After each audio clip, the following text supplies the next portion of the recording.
哎，站住！看你这身打扮，你应该是个答应啊？怎么这么不懂规矩，跑到这御书房来了？哎，你怎么这么眼熟啊？啊，我想起你来了，原来你也是侍卫，在御书房当差啊。龙三呢？我要见龙三。你是？你忘了我了？大概3个月前吧。 当时刑部正押着一群要犯，去菜市口斩首，咱们碰到了。当时你跟龙三在一起，想起来了吗？哎，小孩儿，哎，干嘛呢你啊？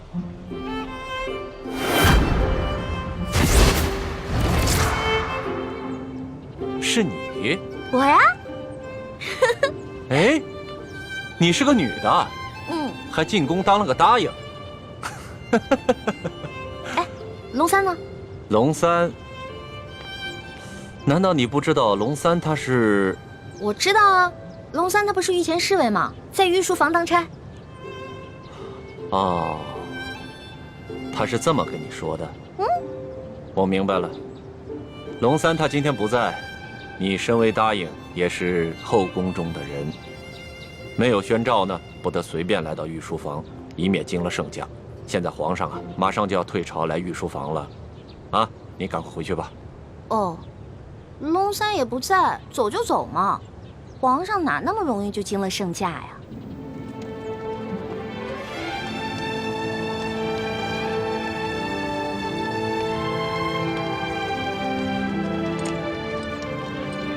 哎呦，皇上来了，快快快！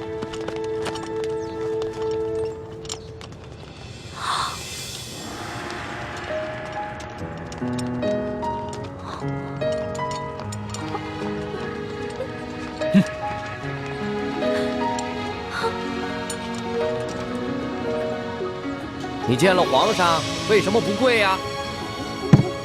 你是皇上？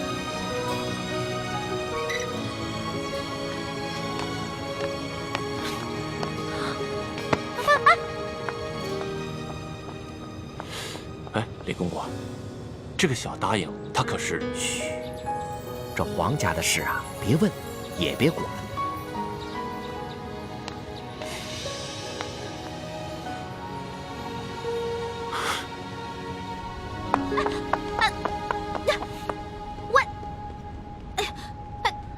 你到底是谁啊？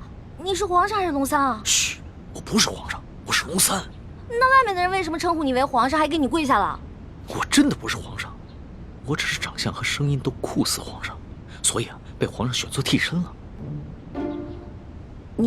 你是皇上的替身？对呀，我只是皇上的替身。我们这大清啊，虽说入关数十余年，可是根基还未稳，这皇上又还年少，刚刚亲政不久。 不管是那些签名余孽，还是那些妄想谋朝篡位的权臣，都有暗杀皇上的企图。就拿这个鳌拜来说，连顾命大臣苏克萨哈都敢杀，还勾结内侍给皇上下毒。所以啊，皇上时常让我扮成他的样子。我就说嘛，你吓死我了！你怎么可能是皇上呢？你要是皇上的话，怎么可能半夜3更的去御膳房偷东西呢？还跟我结拜兄弟了，是不是？对对对。 所以皇上3日侍寝，不肯让我看他的样子，一直戴着面具，就是怕我发现，是不是？对呀。所以你现在知道了，为什么你在宫里面打听不到侍卫龙三这个人？因为我不是普通的侍卫，我不站班儿，我只是在必要的时候出来替皇上一下。那也就是说，你是皇上的替身，那也就得替皇上挨刀子了。我身为臣子，当然要效命于皇上了。再说。 皇上待我不薄，我也是心甘情愿替他卖命。龙小弟，你太可怜了。你说你当皇上的替身，皇上对你好，说白了就是让你去给他卖命。哼，从古至今，所有的皇帝都一个样，自私自利，全都是冷血无耻之徒。老大，你就别当我的面说皇上的不好了，你这不是为难小弟吗？哎。 你今儿怎么想起跑这御书房来找我了？还说呢，几天都不理我。我有重要的事情要告诉你。重要的事情？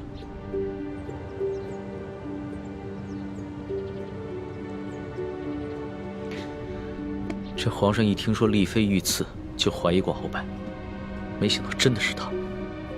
可不是嘛，这个鳌拜勾结内侍，行刺嫔妃，简直是胆大包天，把皇上都不放在眼里。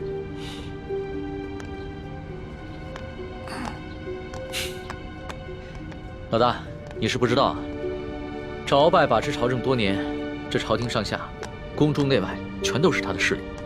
皇上暗中派人查探了几天，也没有抓住他半点把柄。那难道就这么算了？小不忍则乱大谋，眼下还不是跟鳌拜翻脸的时候，所以只能当作暂不知情了。这个鳌拜贼心不死，还逼着我哥哥要去刺杀厉贵人。你务必跟你哥哥说一下，千万不要听命于鳌拜。皇上已经在暗中想办法铲除鳌拜了，所以要拜托你哥哥多跟鳌拜周旋一段时间了。哎，放心吧，我哥哥啊肯定不会助纣为虐的。不过你说这个小皇帝他的计划可行吗？会不会很危险啊？老大，这皇上呀，可不是你想象当中的那个风流好色之徒。他呀，虽然年少，但是有勇有谋，也算是一代明君吧。龙小弟啊，你就是天生当奴才的命啊！我说，都这个时候了，还替你那个皇上主子说话呢，他能有什么很高明的策划呀？按照我的想法，他呀就是不把你的命当命，关键时刻让你去给他当替死鬼，知道吗？老大，你就别当着我的面说皇上的不好了，你这不是为难我了吗？行，我就是因为把你当兄弟，所以我跟你说话才不避讳。既然你不想让我这样说的话，那以后就捡好听的假的话跟你说呗。好了，我这气量没那么小，岂会连一个小姑娘的口无遮拦都容不下？我知道，你之所以骂皇上，是因为担心我的安危，对吧？当然了，龙小弟，在这个世界上，除了我的亲人，你就是我最亲的人了。你听我的啊，你可千万别因为什么你的皇上、你的主子去卖命，关键时刻你得记得保护好你自己，千万别于衷，知道吗？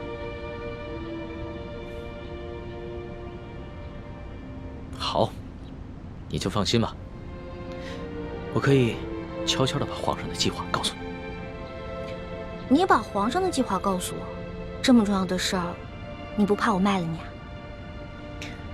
在这皇宫里边，除了皇上和太皇太后，你就是我最相信的人了。谁让你的心思最为单纯的？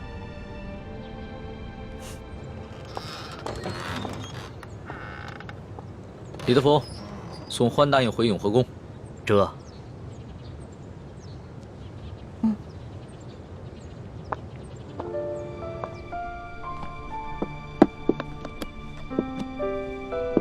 没想到，康熙如此谨慎，在宫里竟然备下了自己的替身。在我们入宫计划方案中，第一步是拿到铜匣，第二步就是刺杀康熙。我们一定要周密计划，务必要分清楚谁是替身，谁是真正的康熙，确保一击成功。这就需要小师妹多想想办法了，查清楚龙三的行踪，什么时候会去假扮康熙，又如何区分二人的差别？其实也没什么可难的，至少在临幸后宫嫔妃的康熙，不可能是替身。到时候拿到了铜匣，他再召你侍寝，我们就有机会了。六师傅，此计虽然可以暗杀成功，但忽略了倾城师妹的安危，恐非上策。有大师兄的担心，再危险也值得了。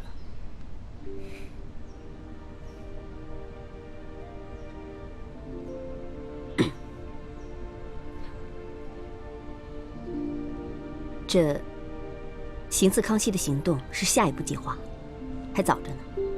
我们还是现在想一想接下来的行动。康熙居然会派几个会摔跤的小子去擒拿鳌拜，这个计划比我们未来行刺的计划更加冒险。不如我把康熙擒拿鳌拜的计划告诉鳌拜，鳌拜岂会坐以待毙？到时候他们君臣内斗，无论谁赢谁输，我们都可以坐收渔利。什么？康熙在暗中训练几个小太监、小侍卫摔跤，想借着摔跤的游戏擒拿老夫。你这消息来源可靠吗？他已经开始怀疑，行刺厉贵人的幕后主使就是中堂大人，所以加强了对厉贵人的保护。卑职想尽办法，也无从下手。这康熙少年老成，若是他真的想拿下老夫，那他绝不会向任何人透露半点风声。更何况，老夫乃大清第一勇士，这康熙岂会指望几个只会摔跤的少年就能拿得下老夫呢？这种计划太过儿戏了。说不定他们是想钓鱼吧，想让老夫主动上钩。若是老夫先动手，那就中了他们的计了。那他就可以名正言顺地下诏拿下老夫了。中堂大人思虑周密，卑职佩服。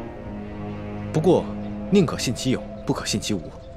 若是皇上单独召见中堂大人，大人小心防备为好。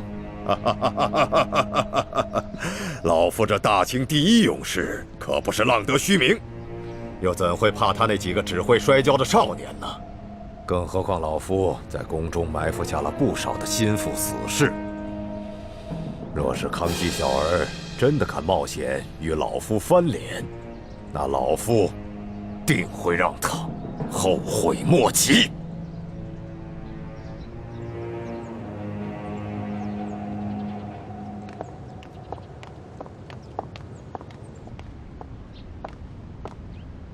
皇上，欢答应到了。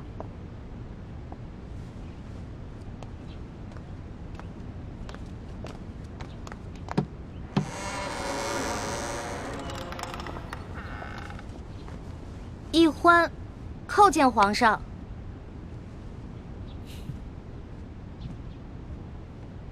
平身吧。谢皇上。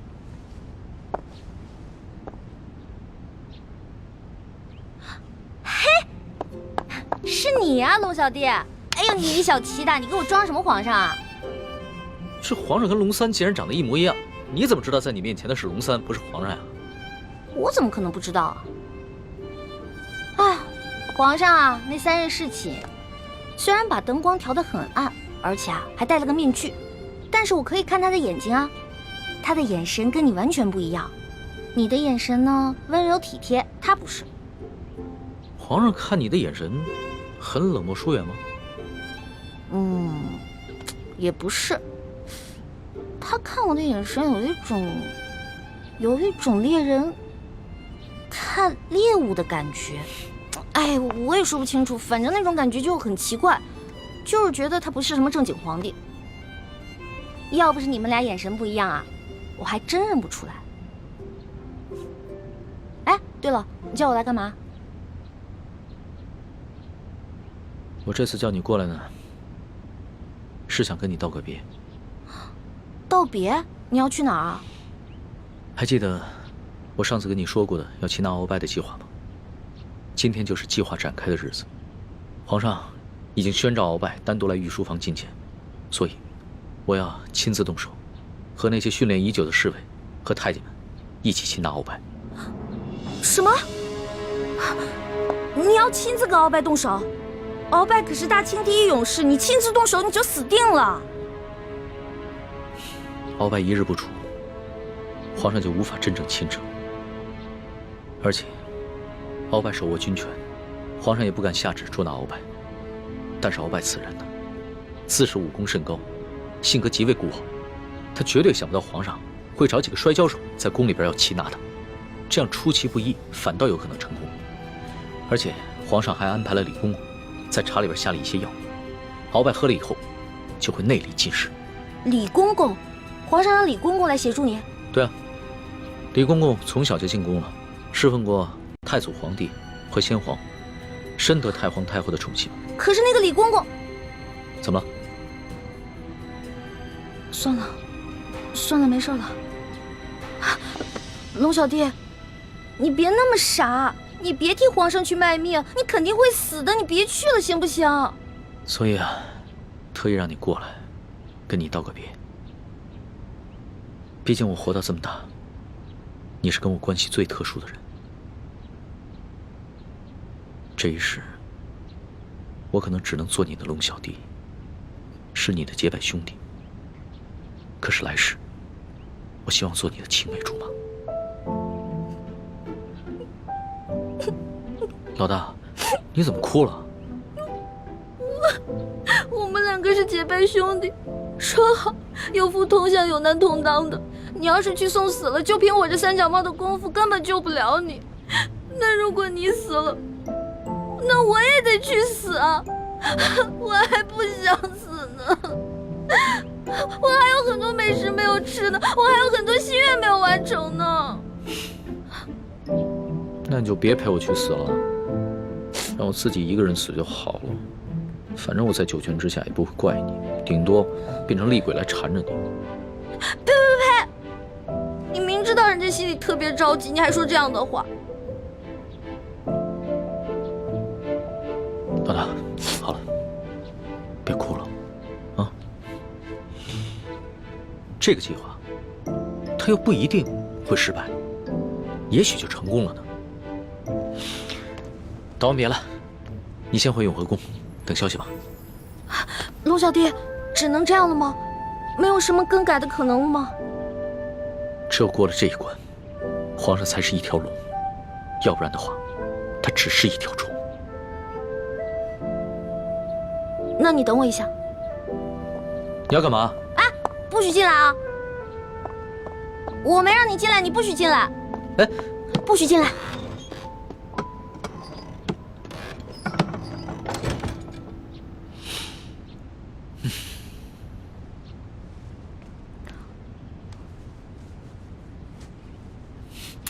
老大，你好了没有啊？你再不出来，鳌拜可就来了。哦，我知道了，马上。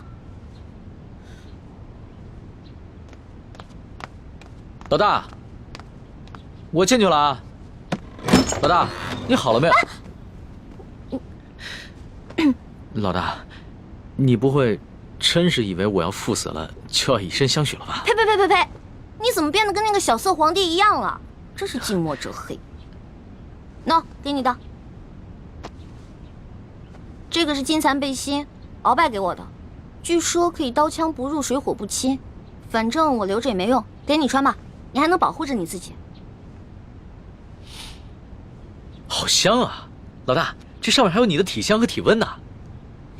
你干嘛用那种色眯眯的眼神看着我呀？你这样很猥琐，知道吗？你赶紧穿上吧，这之前我贴身穿的，反正我用不上。你穿上以后还可以护住你的要害呢。既然是你穿过的衣服，那我当然要穿了，要不然你替我穿。你这说的什么鬼话呀？我不想理你了。哎，老大，哎，老大，我是你老大，你是我小弟，所以你得听我的，知道吗？不能死。是，遵命。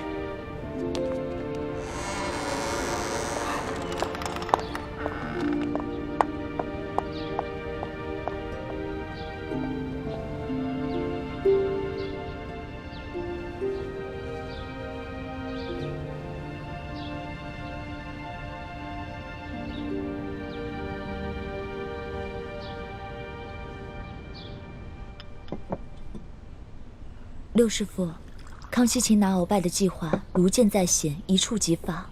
依您看，结果会如何？这很难说呀。康熙少年老成，而且又有太皇太后和一帮效忠爱新觉罗的老臣撑腰，而鳌拜又老谋深算，在朝廷中也树大根深，这两虎相争，谁赢谁输，还真的挺难预料的。不管是谁赢谁输，对于咱们整个联盟来说，都是有利无弊。咱们不妨坐山观虎斗。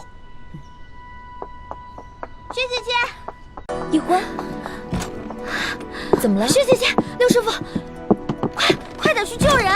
出什么事了？你要救谁啊？救龙三。龙三怎么了？今天康熙要在御书房擒拿鳌拜，但他自己不敢去，却让龙三扮成他的样子，带那些小侍卫、小太监去抓鳌拜。而且他还让李公公在鳌拜喝茶的水里放药。可是李公公是鳌拜的人啊，他肯定把这些计划都告诉鳌拜了。环妹，你犯糊涂了吧？就让康熙跟鳌拜去内斗好了，你急什么？如果真的是康熙的话，我不可能着急。可是去的是我的兄弟龙三啊，我们是拜过把子的兄弟，如果他死了，我怎么办啊？我们有福同享，有难同当的。你和那龙三结拜，本来就是闹着玩的，你还当真了？朱哥哥，你说什么呢？我们是认认真真的结拜，怎么是闹着玩？这龙三平时对我这么好，如果我见死不救的话，那太不像话了。可如果为了救一个龙三，我们几个都出手的话，这样太危险了，我们很容易暴露自己。环妹，你对龙三真的只是结拜之情吗？朱哥哥，现在都什么时候了，你还在胡思乱想？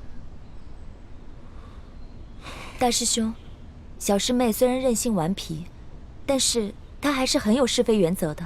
她对那个龙三一定只是结拜之情。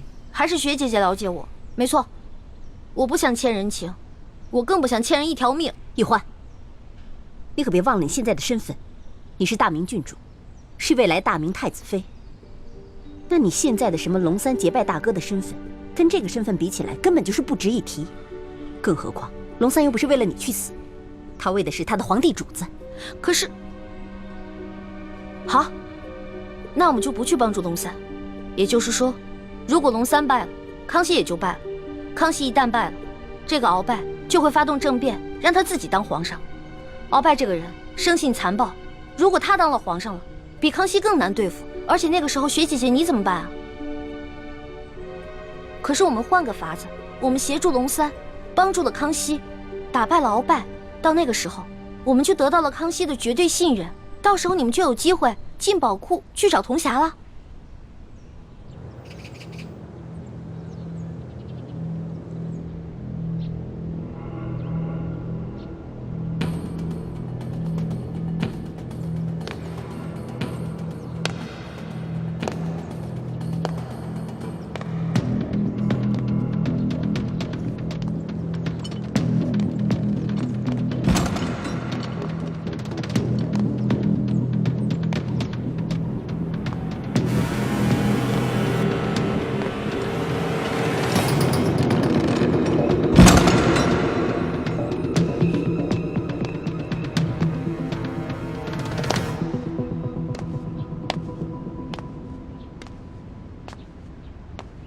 奴才参见皇上。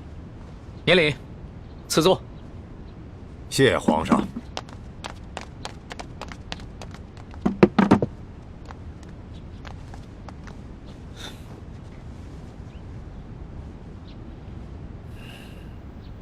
此茶。这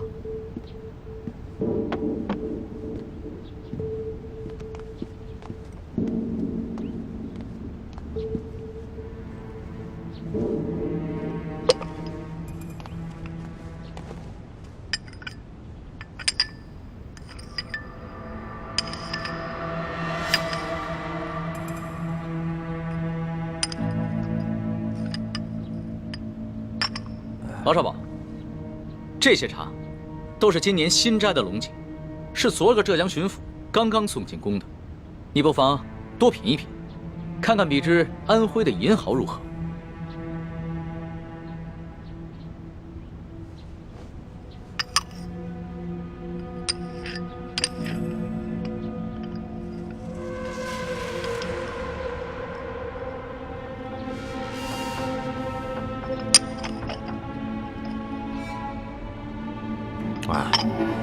奴才是个粗人，什么茶到了嘴里都是一个味儿。皇上宣召奴才，有何事垂询啊？王少保，你不妨先看看这些奏折。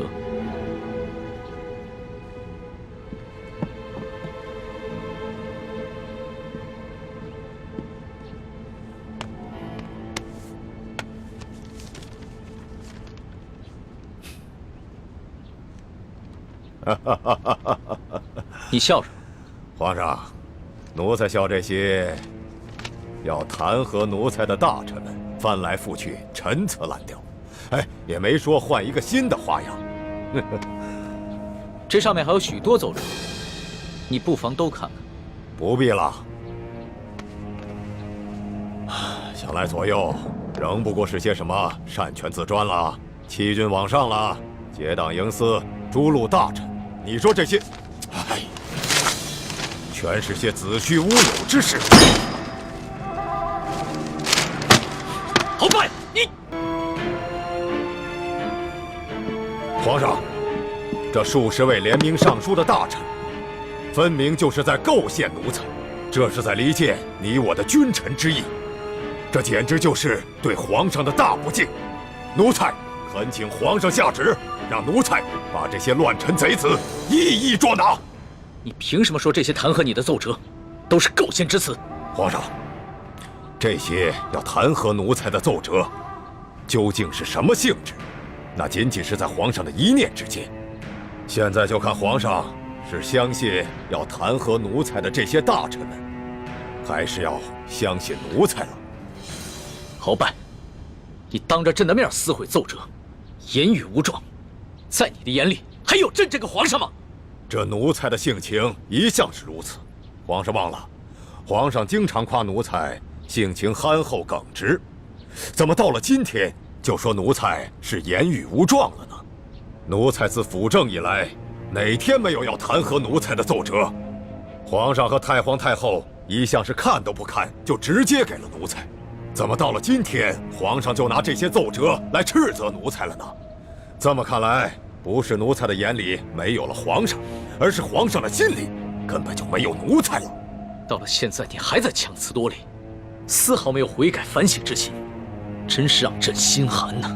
好了，皇上，你也不必处心积虑地挑奴才的刺儿了。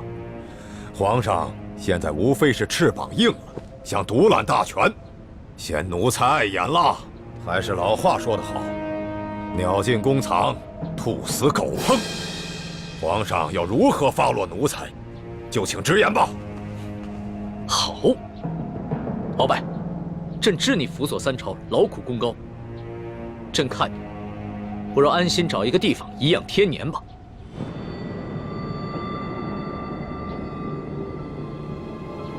皇上真是体恤奴才啊，奴才真是感激涕零啊。但是皇上，你不要忘了，奴才是先皇遗命的辅政大臣，担负着协助皇上处理朝政的职责。现在皇上身边奸臣环伺，奴才尚未清君侧，又如何敢颐养天年呢？鳌拜啊，鳌拜，想不到你还是如此执迷不悟，真是有负先皇深恩，枉费朕的一片苦心。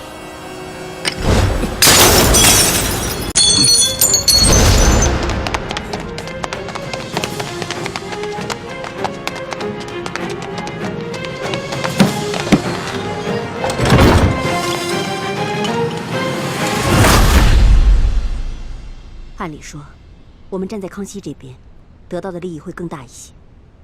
可是现在我觉得，鳌拜获胜的可能性会更大。如果我们站错了队，那我们将会前功尽弃。那我们再等等吧，看情况，再随机应变。不能再等了，朱哥哥，你都不知道，龙三的武功还没有我强呢。鳌拜一只手直接把他掐死了。欢妹，这么重要的事情，我们当然要权衡一下。好，那你们权衡吧，我等不了了，我得去救我的龙小弟了。哎，欢妹，一欢，一欢对这个龙三有点过于担心了。大师兄，我觉得小师妹说的不无道理，眼下就是一场豪赌，我们把赌注押给康熙，对我们似乎更有利。我等不了那么多了，我得去救他。哎，太子，我也跟你一起去。不能去吗？清澈，为什么？你不能去。无论康熙和鳌拜谁胜谁负，你我都不能暴露身份。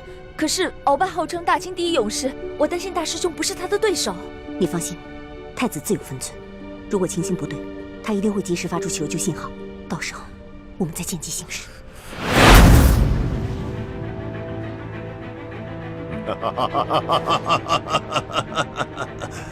玄烨呀，玄烨，没想到你如此小瞧我鳌拜，像你这般狂妄无知，又怎守得住我大清的江山呢？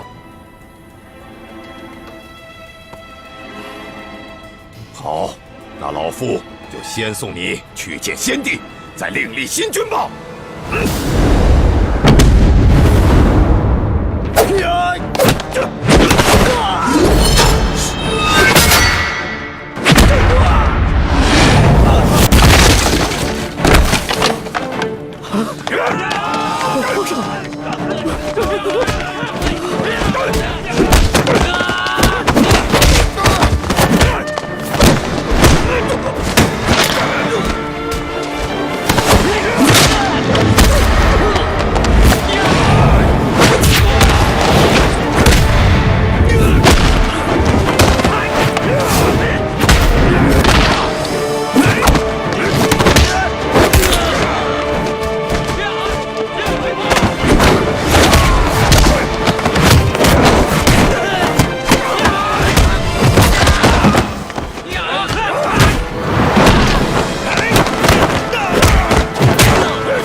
羞未干的小儿，就想拿下老夫，天大的笑话！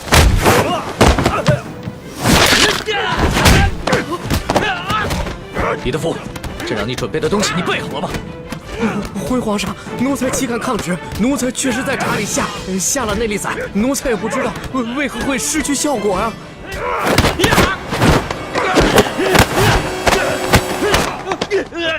玄烨，老夫早就知道你要对老夫下手，还能不事先做些准备吗？告诉你，在来之前，老夫就预先服下了能解百毒的辟邪丹了。快起来！只要抓住了鳌拜，官升3级，赏金1000两。真是不见棺材不落泪。来吧，送死吧！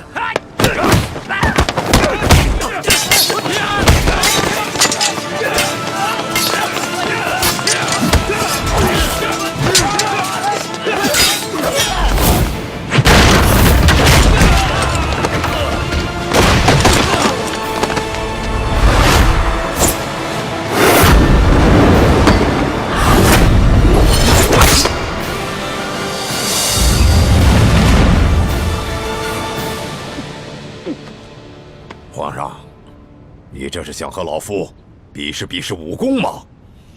我说你平时的聪明劲儿都哪儿去了？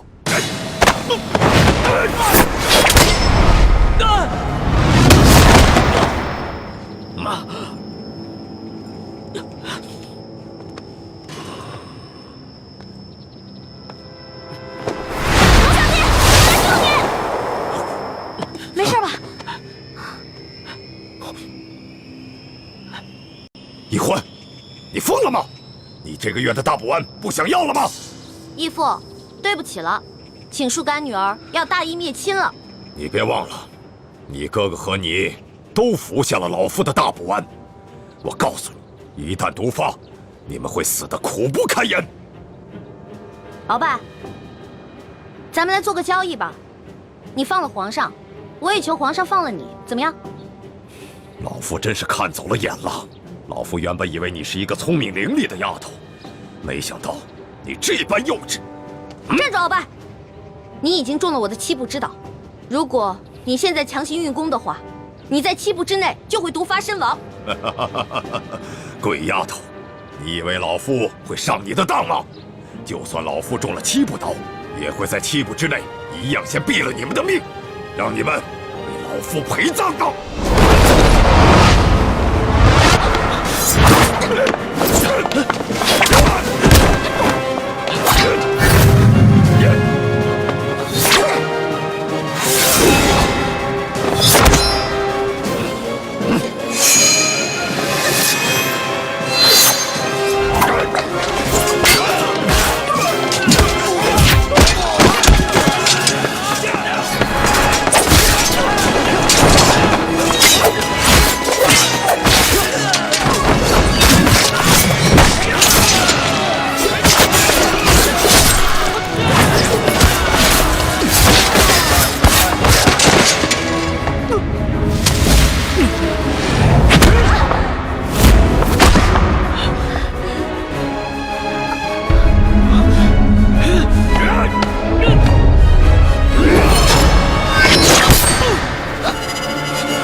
小弟，你没事吧？来，慢点。没事，还好有你的金层背心。拦住他们，我去救皇上。你去吧。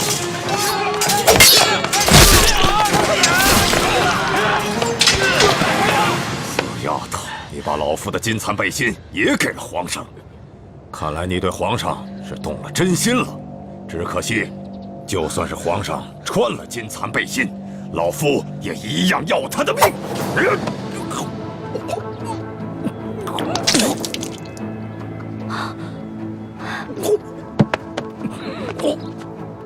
鳌拜，你果然与众不同啊！别人然中了我的7步倒，只能走7步。没有想到你追了我们这么多步才倒，厉害啊！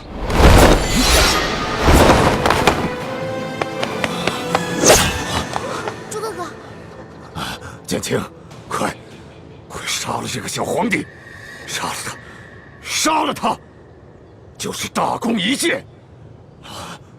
老夫就会把你们兄妹2人的大补丸的解药给你们，还会升你为太医院的院判。快，杀了他！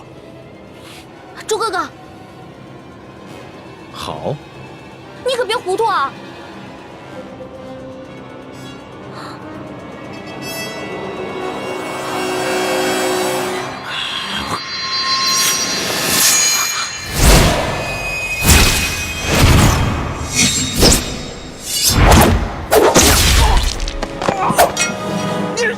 中堂大人，你忘了，我是易欢的哥哥，当然要帮自己的妹妹。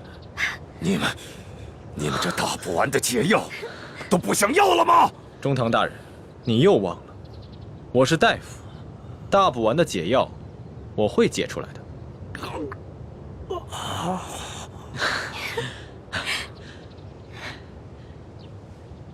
老大，你怎么受伤了？怎么流这么多血啊？我不知道，我竟然受伤了。哎，你疯了！你撕龙袍是杀头之罪，死我的！好。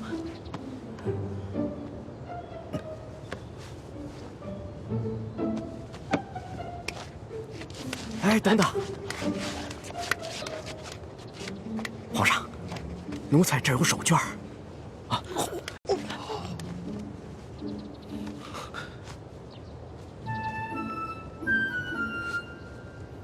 好些了吗？嗯。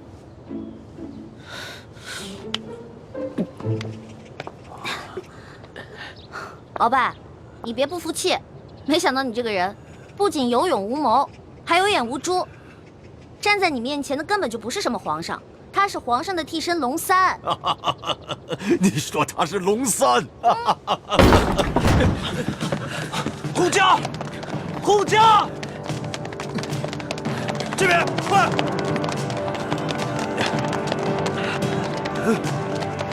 启禀皇上，情况果然如您所料，这宫中藏着数十个鳌拜的手下，奴才按照您的吩咐早有准备，才顺利的将他们拿下。好，擒下鳌拜。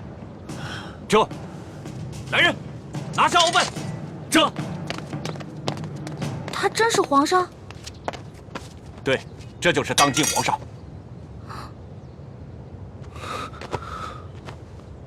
微臣参见皇上。丫头，你白长了一双大眼睛，中看不中用。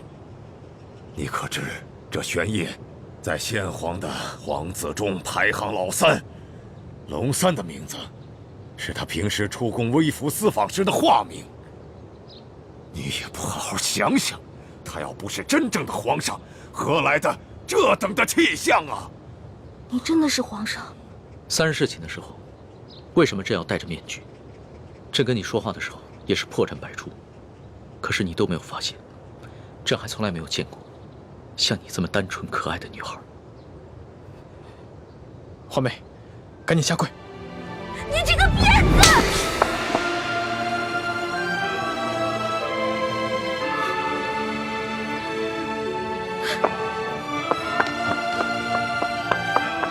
皇上，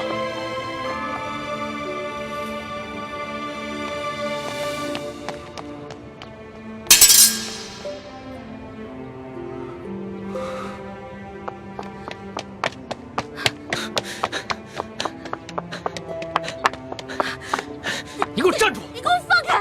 你就是个混蛋，你就是个无赖！你吃了雄心豹子胆了！你不仅敢打朕，还骂朕是骗子无赖！你本来就是骗子，本来就是无赖！你知不知道你现在说的每一句话都够砍你100次头了？砍吧，反正现在鳌拜已经被你制服了，留着我这个猪脑袋也没什么用了。好，你不怕死是吧？那你哥哥呢？你知不知道你打了朕要被诛9族的？好啊，你先是利用我，现在利用完了对吧？我没有价值了，你就知道欺负我，砍我的头，还要诛我九族，有你这样欺负人的吗？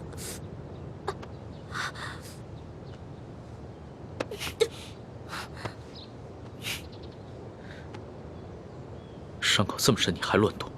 你等一下，朕马上让你哥哥过来给你止血。现在都要砍我和哥哥的头了，还止血干什么？朕难道不该砍你的头吗？你知不知道从小到大，还从来没有人打过朕，就算朕的皇阿玛在世的时候，也从来没有动过朕的一根手指头。那还不是因为你骗我？你跟我说你不是皇上，你是龙三，我是你的老大。那小弟做错事了，老大教训一下怎么了？那要你这么说的话，还是朕的错了。没错，就是你的错，谁让你骗我了？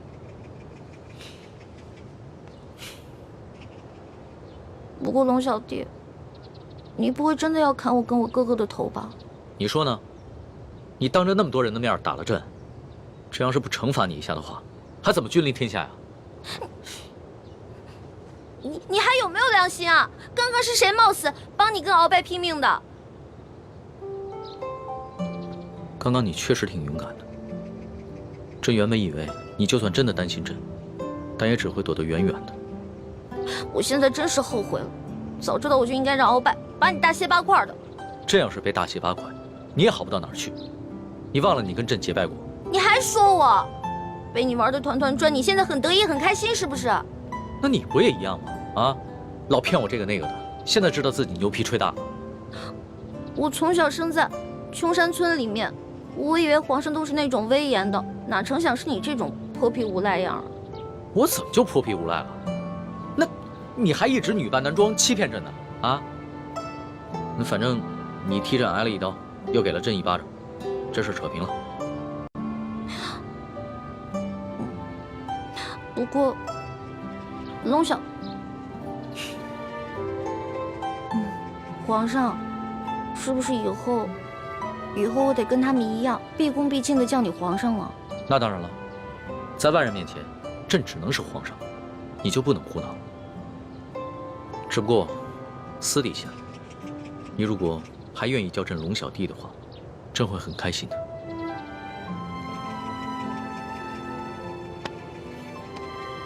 是不是疼死了？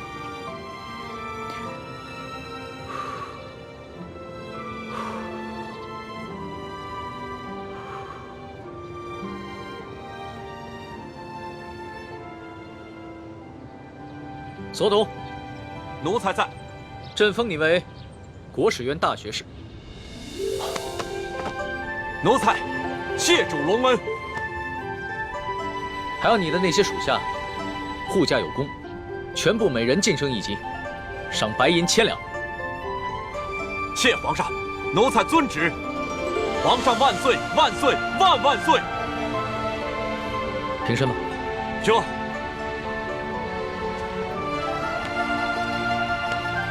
李建清，臣在。朕封你为太医院副院判，赏黄金100两。皇上，臣之医术还不够格担任太医院副院判一职，若是勉强忝居高位，于臣也未见有益。臣护驾乃是臣分内之事，不求封赏，只求当好一名御医。你年纪轻轻就能淡泊名利，很好。不过既然是你救了朕，那就是为朕立下了大功，朕也得赏罚分明啊。你要是不愿意升职的话，那朕就赐你一件黄马褂，准你有急事的时候，可以直接穿着黄马褂进宫见朕。多谢皇上。桓答应。奴婢在。你为了帮朕铲除鳌拜，不惜冒着生命危险潜伏在鳌拜的身边，还识破了鳌拜要给朕下毒的阴谋，为朕擒下鳌拜立下了首功，可谓是有胆有识、有勇有谋的女中豪杰。你想要什么，尽管说出来，朕都会遂你的愿。皇上，奴婢只有2件事想请求皇上。这第一件事，想让皇上撤去奴婢的答应之位。朕本来就要准备取消你答应的封位，封你为嫔，让你做一宫之主。皇上误会了，奴婢不是嫌答应的封位太小，而是奴婢只想做一个小小的宫女。为什么？因为奴婢的满八旗身份是鳌拜帮我伪造的，之前为了迷惑鳌拜，所以皇上给奴婢封了一个答应之位。可是现在鳌拜已经就擒了呀，所以奴婢也没有必要再假意的做皇上的后宫嫔妃了。这有什么的？朕早就想过了，找一个八旗的宗亲认你做义女，赏你们李家一个满八旗的身份就是了。其实这跟吉起也没什么关系。最主要的是，奴婢年少的时候家里给奴婢定了亲，虽然奴婢的未婚夫前几年外出游学，暂时失去了联系，但是婚约还是在的，所以奴婢没有办法侍奉皇上。你的意思是，将来有可能还是要出宫，去跟你的未婚夫完婚？这大清朝跟历代历朝都是一样的，推崇信义为先，这婚约自然也要遵守，所以奴婢就不能侍奉皇上，希望皇上成全。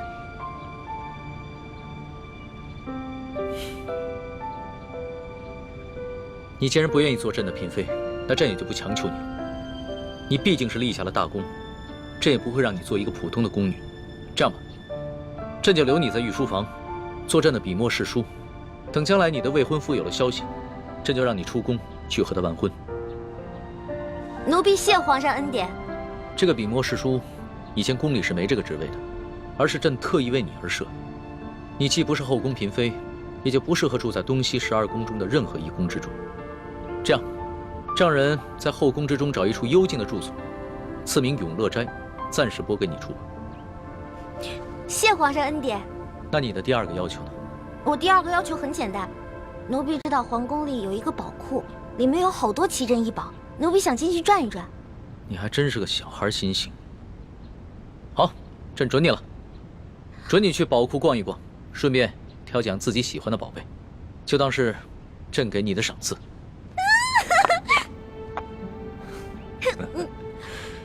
多谢皇上恩典。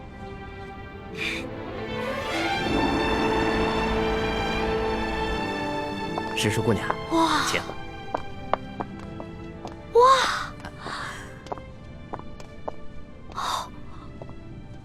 公公，这皇宫宝库里面有这么多的宝物啊！是啊，我都不知道挑什么了。石叔姑娘，我跟你说，这宝库中的奇珍异宝啊，有数十万件。姑娘喜欢哪一件，告诉我，我来帮你选。李公公啊，你可知道皇上为何让我来选宝物啊？这个不知道，但是我知道，如今姑娘可是皇上身边的大红人呐。我在这宫中已经30-40年了，还是第一次看到奉旨到宝库中来选赏赐的事情啊。来，这皇上啊，让我来挑宝物啊，实际上是给我下了道密旨，是让我来这儿找铜匣的。哎，但是这事儿除了皇上知道，只有你我知道，不许告诉第4个人啊。奴才明白，姑娘你放心，我在这宫中当差好几10年了，就一样好处，嘴巴紧，从来不乱讲话。这个好，继续保持啊。好，走，我带你去看看册子啊。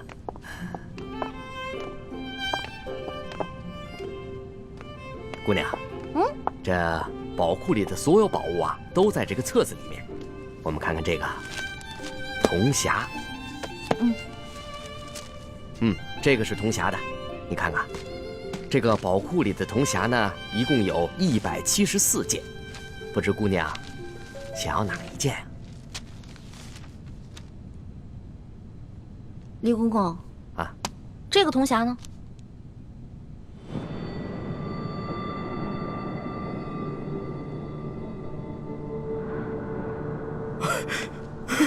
姑娘饶命啊，姑娘！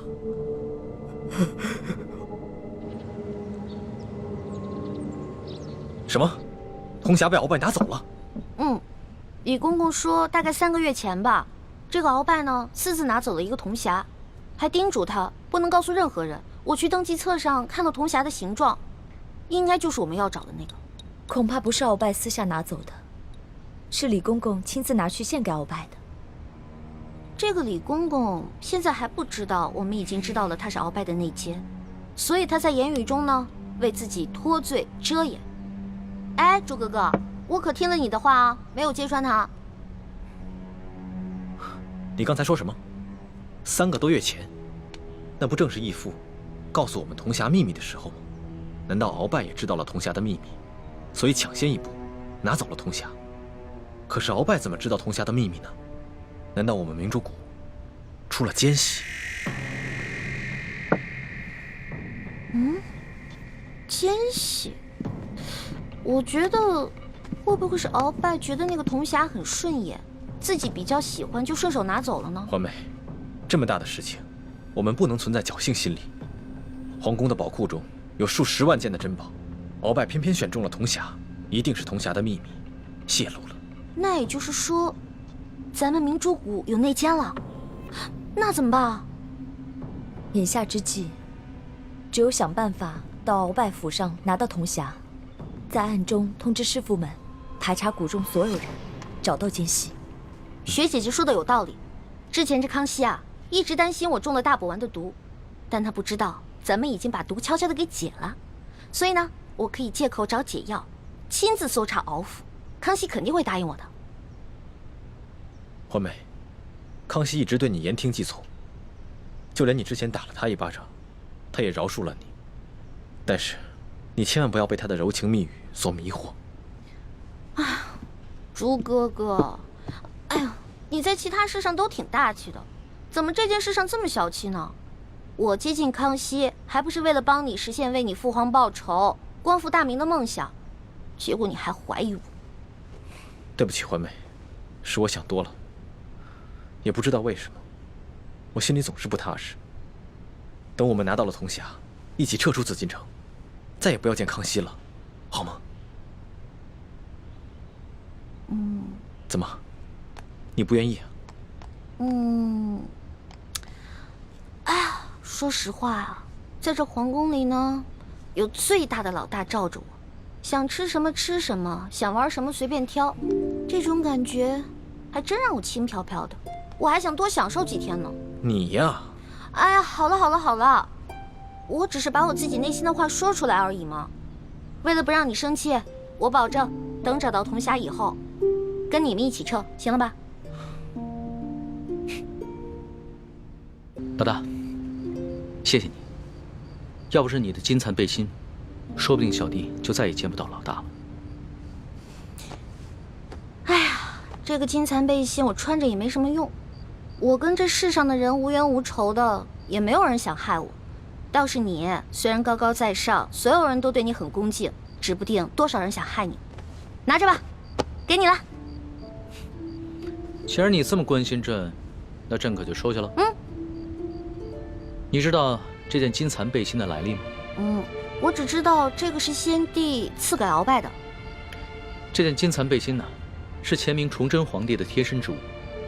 这个崇祯皇帝生性多疑，唯恐被人刺杀，所以花重金从海外购得了这么一件宝物。可惜啊，最后他还是丢掉了天下，吊死在了梅山。就跟这个鳌拜一样，曾经权倾天下，现在不也照样变成了一个阶下之囚？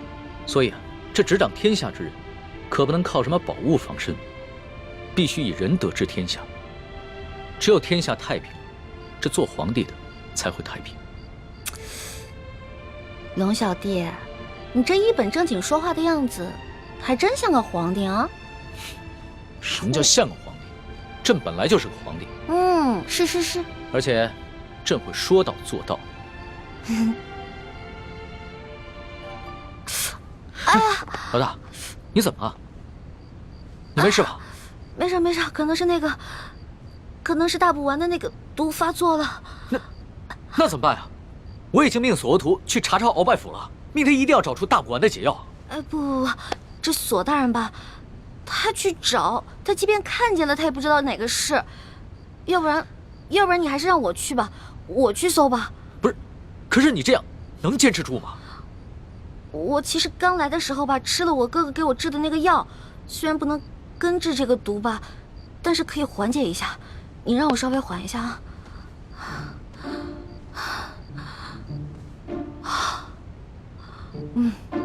好多了，应该没问题了。行吧，那你就赶紧拿上朕的金牌，去鳌拜府查吧。老小弟，如果我去搜的时候看到一些金银财宝，我能不能顺便带走点儿？老大，你在宝库里边挑了那么多宝贝，还不知足？钱是个好东西嘛，多多益善啊。你呀，真是个小财迷。所以，龙小弟，你这话是答应了？啊，谢谢龙小弟。这样，等我发了大财以后，一定带你去京城第一酒楼吃顿好吃的，行不行？嗯，好，就这么定了。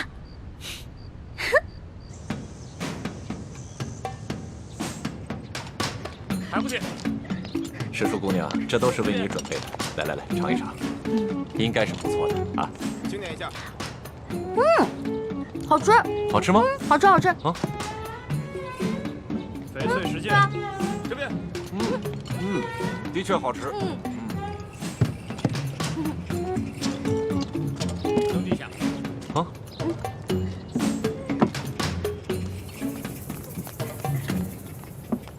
表姨夫，这是查抄的物品清单，您过目。啊。这大补丸的解药，府中里里外外、上上下下都搜了个遍，还是未能找到。这怎么能行啊？大补丸解药是最重要的东西啊！皇上说了，掘地3尺也要找出来。继续搜。是，卑职这就亲自带队再去搜一遍。快去。你走。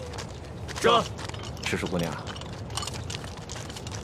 这是查抄的物品清单，您长长眼，过过目。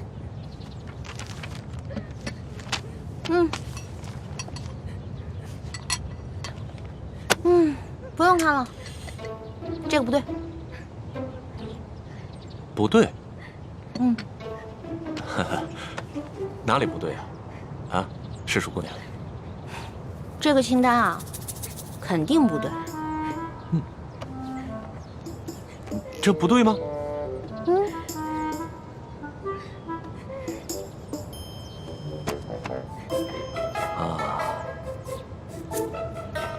好，诗书姑娘，咱们能不能借一步说话？好啊。走。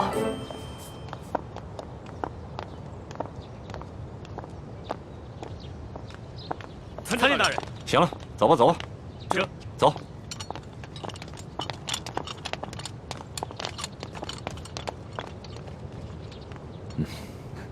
索大人，有什么话您就直说吧。哎，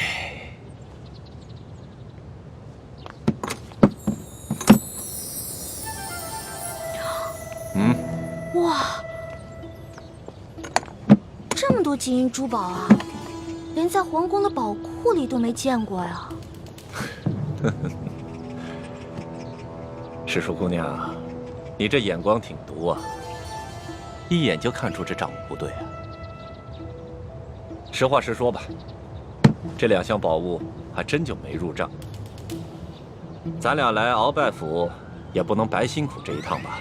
咱们2-1天作5，把这2项宝物给它分了，这样如何？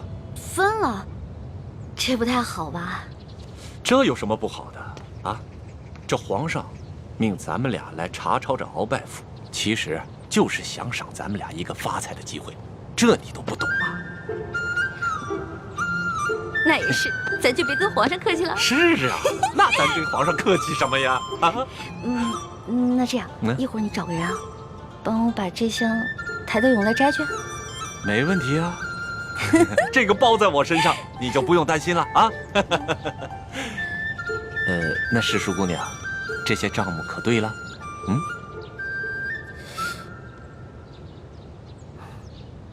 不对，还是不对啊。什么不对啊？诗书姑娘，这还有哪儿不对呀？啊？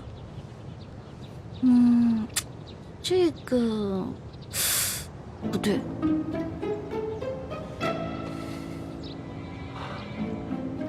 行，你厉害。走，跟我走。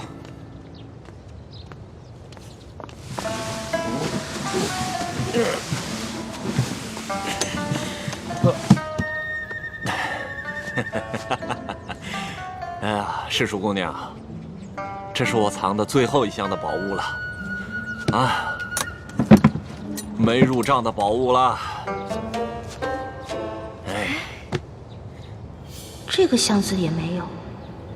鳌拜到底将铜匣子放到哪儿了？